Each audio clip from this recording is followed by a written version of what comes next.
আচ্ছা, এখন পরের প্রশ্নটা দেখো। আমি বলছিলাম যে তোমাদের একটা মানে ভালো একটা প্রশ্ন আসে, যেটা হচ্ছে গিয়ে তোমার রুদ্রতাপীয় রেখা হচ্ছে সমষ্টি রেখা থেকে গামা গুণ খাড়া। সো এই জিনিসটা যদি একটু বুঝতে চাও, দেখো এখানে তোমার এ বি হচ্ছে রুদ্রতাপীয় রেখা, মানে আমি এক্স অক্ষে দিয়ে দিচ্ছি হচ্ছে তোমার ভি, আর ওয়াই অক্ষে পি দেওয়া আছে। সো এ বিটা হচ্ছে রুদ্রতাপীয় রেখা, কারণ এটা একটু খাড়া। আর তোমার বিসি হচ্ছে তোমার সমষ্টি রেখা, একটু শোয়ানো আর কি। সো দুইটা আমি তো আগেই বলছি, দুইটা গ্রাফকে যদি আলাদা আলাদা করে দেখো তাহলে তুমি আইডেন্টিফাই করতে পারবে না যে কে রুদ্রতাপীয় আর কি সমষ্টি রেখা, কিন্তু একসাথে থাকলে বুঝতে পারবা। এটা অলওয়েজ একটু খারাপ থাকবে। আবার এখানে দেখো, এখানে কিন্তু এটা হচ্ছে সমষ্টি রেখা, মানে এটা একটু কম ঢাল দেখা যেতেছে, এটা কিন্তু মানে তীক্ষ্ণ কাচির মতো আর কি। এই চিত্রটা একটু দেখার চেষ্টা করো। তারপর হচ্ছে এখানে ধরো এরকম, এই যে এটা একটু বেশি ঢাল, তার মানে কি এই তোমার সিডি হচ্ছে রুদ্রতাপীয় রেখা, একটু একটু শোয়ানো, এটা হচ্ছে সমষ্ণ রেখা।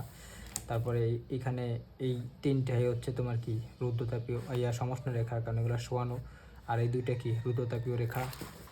তারপরে এই যে এখানে এই দুইটা তোমার সমষ্ণ রেখা বলতে পারো। এটা মানে এ বি আর হচ্ছে তোমার সিডি, আর এই মাঝখানে যেটা আছে এটা রুদ্রতাপীয় রেখা। সো এই গ্রাফগুলো দেখার কারণ হচ্ছে তোমাদের পরীক্ষার সময় দেখা যায় বিভিন্ন রকমভাবে গ্রাফ আসতে পারে, এরকম দিতে পারে, এরকম দিতে পারে, এরকম দিতে পারে। সো বিভিন্ন রকম গ্রাফ দেয়, যার কারণে দেখা যায় যে মানে এগুলোর সাথে যদি একটু তুমি ফ্যামিলিয়ার না হও বা ইউজ টু না হও, তাহলে দেখা যায় যে পরবর্তী ঝামেলায় পড়বা আর কি। সো সেটাই আর কি, আমরা একটু দেখার মানে একটু যাদের পরিচিত মুখ বলতে পারো তুমি। সো তবে সবগুলো ছবি আর কি একই, শুধু একটু ডিফারেন্টভাবে দেখাইছে। এখন দেখো আমি প্রমাণ করব হচ্ছে রুদ্রতাপীয় রেখাটা হচ্ছে গিয়ে সমষ্ণ থেকে গামা গুণ খাড়া, ঠিক আছে? সো এখন এটা প্রমাণ করার আগে তোমার যে জিনিসটা একটু মাথায় রাখতে হবে সেটা হচ্ছে, যেমন মানে একটা রেখা কতটুকু খাড়া, এটা মানে কে ডিসাইড করবে? সো আমি টাইটেল যদি দেই যে রুদ্রতাপীয় রেখা হচ্ছে রুদ্রতাপীয় তাপীয় রেখা সমষ্ণ হতে গামা গুণ খাড়া, ঠিক আছে? সো এখন আমি যেটা বলতে চাইছি যে একটা রেখা কতটুকু খাড়া, এটা ডিসাইড করে কে? তোমরা কিন্তু সরলরেখায় পড়ছিল, এটা কিন্তু ডিসাইড করে হচ্ছে তার ঢাল, ঠিক আছে? মানে ঢালটা যত বেশি হয় সে কি তত বেশি খাড়া হয়। আসলে আমরা 19 জিনিসটা একটু মানে ভুলভাবে শিখছি, আসলে ঢালটা না, আসলে ঢালের মানটা ডিসাইড করে আর কি, ঠিক আছে? মানে কোনো একটা রেখার ঢালের মান যত বেশি হয় মানে ওই রেখাটা তত বেশি খাড়া হয় আর কি, ঠিক আছে? ঢালের মান, ঢালের শুধু ঢাল না, ঢালের মানটা হবে আর কি, মানে প্লাস মাইনাস বাদ দিয়ে তুমি শুধু মানটা হিসাব করবে আর কি, ঠিক আছে? সো একটা সরলরেখা হোক বা একটা বক্ররেখা হোক, তাদের ঢালের মান যত বেশি হয় ওই রেখা কিন্তু তত বেশি খাড়া হয়। যেমন আমরা সরলরেখা পড়ার সময় 19 শিখছিলাম, বা ইন্টারের সরলরেখা আছে খুব ডিটেলস, আমি পরের চ্যাপ্টারটাই পড়াবো আর কি সরলরেখা। দেখো আমরা সরলরেখার ক্ষেত্রে যেমন ঢাল নির্ণয় করতে প্রথম সূত্র দিতাম m = 10 থিটা, মনে আছে তো তোমাদের এটা? মানে এটা হচ্ছে সরলরেখার ঢাল। বা এরকম শিখছিলাম যে m = তোমার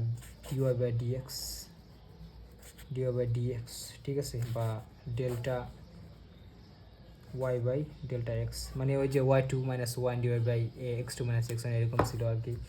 বা 3 নম্বর বলতে পারো এরকম ছিল, m = ছিল হচ্ছে তোমার কোটিদ্বয়ের অন্তর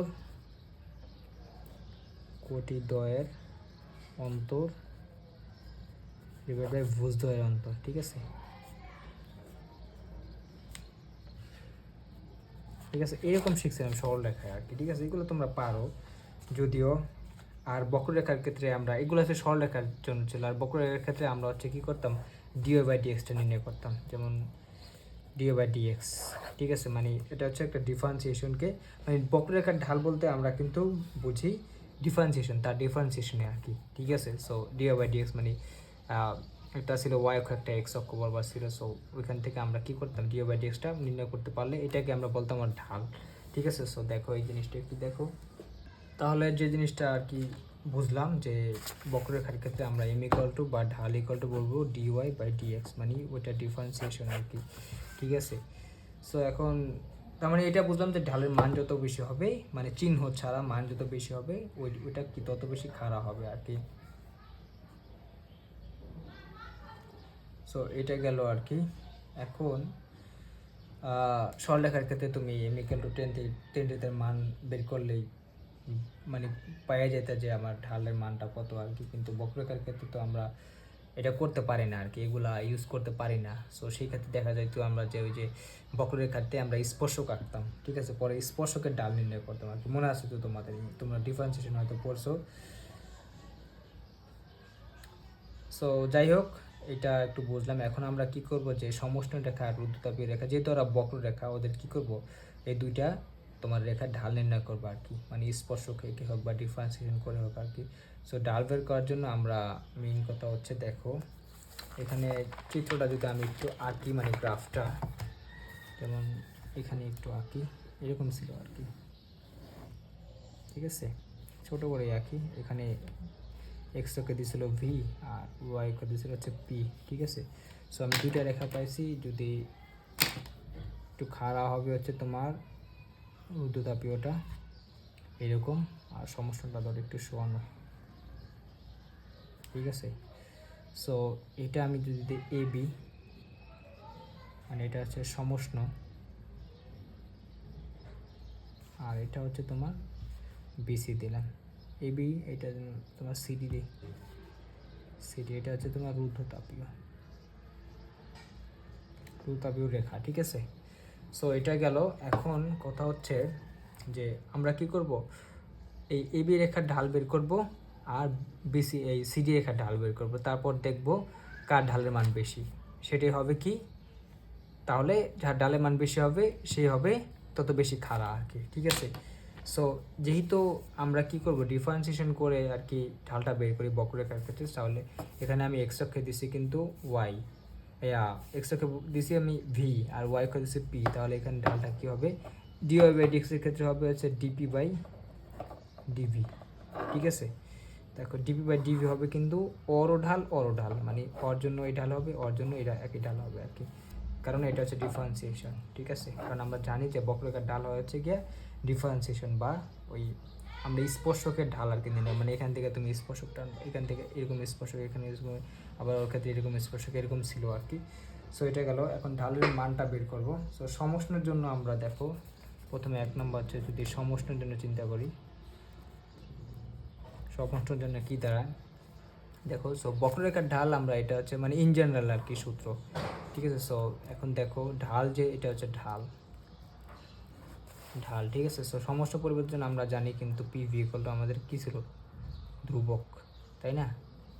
কারণ হচ্ছে বলের সূত্রটা আমার মেনে চলে, যেখানে হচ্ছে আমার সমষ্টিতে টি ইকুয়াল টু ধ্রুবক ছিল, ঠিক আছে, এটা আমি আগে জানি। সো এটাকে আমি কী করি, একটু ডিফারেন্সিয়েশন করে দিই। সুতরাং ডিফারেন্সিয়েশন করে পাই কী দ্বারা, দেখো এখানে কিন্তু দুইটাই পরিবর্তন হইতেছে, তার মানে আমি কি করব, পিকে ধ্রুবক রেখে ভিকে ডিফারেন্সিয়েশন করব, তাহলে কী দাঁড়ালো 1, এটা মেনলি ভি এর সাপেক্ষে ডিফারেন্সিয়েশন মানে ভি এর সাপেক্ষে করছে আর কি, কারণ আমার এখানে কিন্তু ডিভি আছে, দেখতে পেয়েছো, ডিপিও আছে, সমস্যা নয় এটা কোনো। এখন দেখো ডিফারেন্সিয়েশন করলে আমরা পরবর্তীতে মানটা আর কি কী পাই, দেখো মানে আয়তনের সাপেক্ষে আর কি ডিফারেন্সিয়েশন করে দিতেছি, কারণ এখানে নিচে আজকে ডিভি আসছিল, ঠিক আছে। সো কী আসে দেখো, সো যেহেতু আমি ভি এর সাপেক্ষে করতেছি, তাহলে দেখো প্লাস হচ্ছে v into DP by d v, মানে একটাকে স্থির রেখে আরেকটা ডিফারেন্সিয়েশন, প্রথমটাকে আমি স্থির রাখছি, এটাকে ডিফারেন্সিয়েশন করছি, মানে 1 হয়েছে, মানে ভিকে যদি ডিফারেন্সিয়েট করি ভি এর সাপেক্ষে 1 হয়, প্লাস এখানে কী করছি, ভিকে স্থির রাখছি, পিকে ডিফারেন্সিয়েট করলে তার মানে ডিপি বাই ডিভি, ঠিক আছে, ইকুয়াল টু আমার 0 আসছে, ঠিক আছে। তাহলে আমার লাগবে কি এইটা, কারণ এটাই হচ্ছে আমার এই ঢাল, তাহলে এখানে আমি বলতে পারি যে V into DP by DV equal to minus P, তাহলে তুমি বলতে পারো যে DP by DV equal to মাইনাসের পি বাই ভি, ঠিক আছে। সো এটাকে আমি যদি এটা যে সমষ্টি রেখার জন্য, ঠিক আছে, তাহলে ডিপি বাই ডিভি এটাকে আমি টি দ্বারা লিখলাম, বা সমষ্টি রেখা বলতে পারো তুমি, টি দ্বারা লিখলাম, কারণ এখানে আমার তাপমাত্রা ধ্রুবক ছিল মাইনাসের পি/ভি, এটা দিলাম সমীকরণ নাম্বার 1, ঠিক আছে। এখন তুমি যদি একটু রুদ্ধতাপীয়র জন্য দেখো, রুদ্ধতাপীয়র জন্য কিন্তু আমরা জানতাম এই সূত্রটা, গামা ইকুয়াল টু ধ্রুবক। আচ্ছা দেখো, P to the power gamma equal to ধ্রুবক। সো সেমভাবে এটাকে ডিফারেন্সিয়েশন করে দাও, ঠিক আছে। ভি এর সাপেক্ষে কেন করছি বুঝতে পারছো, কারণ আমার ওইটা ছিল dy/dx, ঠিক আছে। সো এখানে কিন্তু আমার dy/dx নাই, এখানে হচ্ছে তোমার এখানে মানে ইয়ের জায়গায় ছিল হচ্ছে এক্সের জায়গায় ছিল ভি, মানে ওখানে এক্সের সাপেক্ষে ডিফারেন্সিয়েশন করছিলাম, মানে dy/dx। আর এখানে হচ্ছে আমি মানে ভি এর সাপেক্ষে করতেছি, মানে ডিভি এর সাপেক্ষে আর কি, ঠিক আছে। তাই dp/dv আর কি, ঠিক আছে। এক্সের জায়গায় চলে গেছে ভি আর ওয়াই জায়গায় চলে আসছে পি, এই জন্য ভি এর সাপেক্ষে করছি। এখানেও ভি এর সাপেক্ষে ডিফারেন্সিয়েশন করে যদি পাই, সুতরাং ডিফারেন্সিয়েশন করে পাওয়া হচ্ছে ভি এর সাপেক্ষে, ভি এর সাপেক্ষে হলে বা এখানে differentiation with respect to V কয় আর কি, ঠিক আছে। ইংলিশে লিখলে differentiation with respect to V, এটা এরকম লেখে, তোমরা এগুলো পড়ছো আর কি। সো এখন ডিফারেন্সিয়েশন কী হয়, সেমভাবে আর কি আমি কী করলাম, পিকে ধ্রুবক রাখলাম, ভিকে ডিফারেন্সিয়েশন করলে ভি এর তোমার পাওয়ারটা আগে চলে আসবে, আর ভি এর -1 মানে পাওয়ার একটা কমে যাবে, তাহলে V to the power gamma -1 equal to plus হচ্ছে ভি টু এটাকে স্থির রাখলাম, পি কে করলে হয় dp/dv ইকুয়াল টু 0, ঠিক আছে। সো এখন পিভিকাল ধ্রুবক কি কিন্তু ডিফারেন্সিয়েট করলে 0 হয়, এটা জানো, আমি আসলে বলি না ওই সময়। এই যে ধ্রুবকে ডিফারেন্সিয়েট করলে কিন্তু 0 হয়ে যায়, আবার 0কে ইন্টিগ্রেট করলে কিন্তু ধ্রুবক হয়, যেমন একটু আগে আমি দেখাইছি। সো এটা গেল। এখন দেখো কি করা যায়, আমি এটা আমার লাগবে, তাহলে এখানে কি দাঁড়ায় দেখো, এটাকে রেখে এখন আরেকটু কাজ করা যায় আর কি। আমি যদি এইটাকে আর কি একটু উঠাই দিতে চাই, মানে এটা তো আমার এখানে কোনো কাজে আইতেছে না দেখো। সো আমি কি করলাম, এটা দ্বারা ভাগ করে দিই আর কি, তাহলে এটা চলে যাবে আর কি, ভি টু দি পাওয়ার আমার সময় এটা দ্বারা আর কি ভাগ করে দিব, ঠিক আছে। এটা দ্বারা ভাগ করে দেবো, পুরো সমীকরণ যদি ভাগ করি, তাহলে দেখো এখানে কি থাকে, এটা কাটা যায়, তাহলে পি থাকে আর হচ্ছে মানে গামা পি থাকে, প্লাস হচ্ছে এইটা দ্বারা যদি ভাগ করো, তাহলে দেখো এখানে কি দাঁড়ায় তোমার, এটা নিচে চলে যাবে, নিচে চলে গেলে এখানে মাইনাস গামা, তার মানে মানে একটা গামা আর কি চলে, মানে গামা গামা কাটা চলে যাবে আর কি, তাহলে থাকবে হচ্ছে তোমার ভি থাকবে শুধু মাইনাস গামা +1, হ্যাঁ, তাহলে এটা মাইনাস গামা +1 মানে হচ্ছে শুধু ভি থাকবে, আর এখানে হচ্ছে dp/dv ইকুয়াল টু 0 আসে, ঠিক আছে। গামা -1 দ্বারা ভাগ, কারণ এটা তো তুমি এটা হচ্ছে এরকম বিষয়টা, V to the power gamma into তুমি বলতে পারো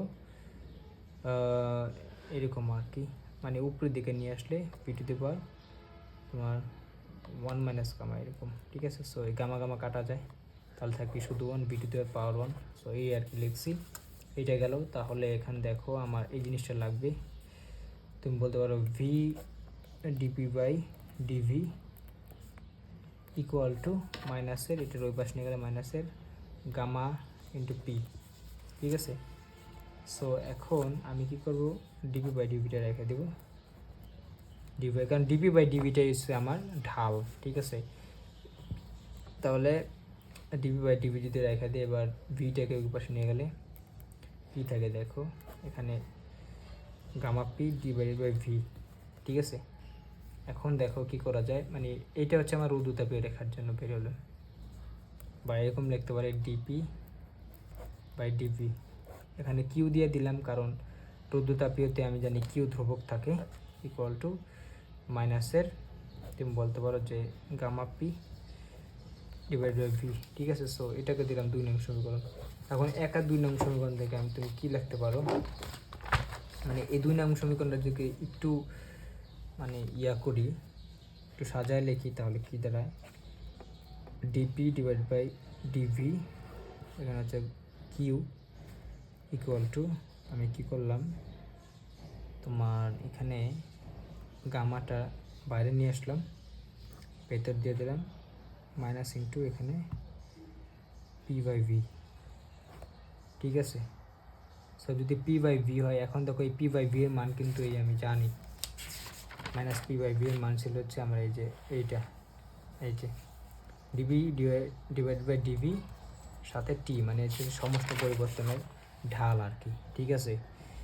সো এটাকে এরকম লেখা যায় DP DV Q equal to gamma into এখানে লেখা যায় ডিপি ডিভি, এখানে দাঁড়াচ্ছে টি। তাহলে দেখো কি দাঁড়ালো, যে রুদ্রতাপীয় রেখার যে ঢাল এটা হবে গামা ইন্টু সমষ্ণ রেখার ঢাল। তার মানে দেখো এবার তুমি নিজেই বুঝতে পারবে আর কি, যে বের হয়ে গেল যে রুদ্রতাপীয় রেখার ঢাল হচ্ছে গামা ইন্টু সমষ্ণ রেখার ঢাল, ঠিক আছে। সো যেহেতু মানে রুদ্রতাপীয় রেখার ঢাল সমষ্ণ রেখা ঢালের থেকে হচ্ছে গামা গুণ, মানে কারণ আমরা জানি তো যে ঢালের মান যত বেশি হবে সেটা তত খাড়া, তাহলে দেখো ওর মানটা কিন্তু মানে এত গুণ আর কি, গামা গুণ। ওর মানটা কত, গামা গুণ আর কি, মানে গামা গুণ বেশি আর কি, যেটা বলতে পারো। তাহলে রুদ্রতাপীয় রেখা সমষ্ণ রেখা থেকে অবশ্যই গামা গুণ খাড়া হয় বা অধিকতর খাড়া। সুতরাং তুমি বলতে পারবা যে রুদ্রতাপীয় রেখা সমষ্ণ রেখা থেকে গামা গুণ খাড়া বা অধিকতর খাড়া,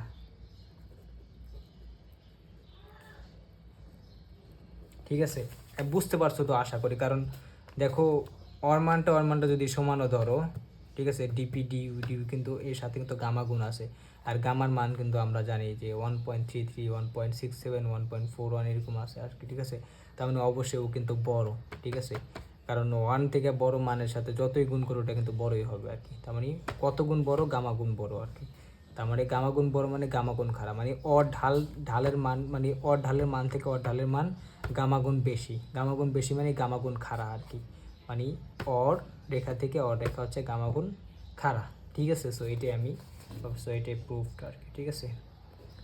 সো এটাই আর কি বোঝানো উচিত ছিল, মানে একদম সহজ, যেহেতু বুঝে ফেলছো। সো নেক্সট ক্লাসে কিছু ম্যাথ করাবো আর কি, একদম কাজ বের করার জন্য ইজিলি ম্যাথ। তারপরে আমরা আর কি তাপগতিবিদ্যার দ্বিতীয় সূত্র চলে যাব, কারণ প্রথম সূত্র যা আছে সব শেষ, এক্সট্রা জিনিস দেখানো শেষ।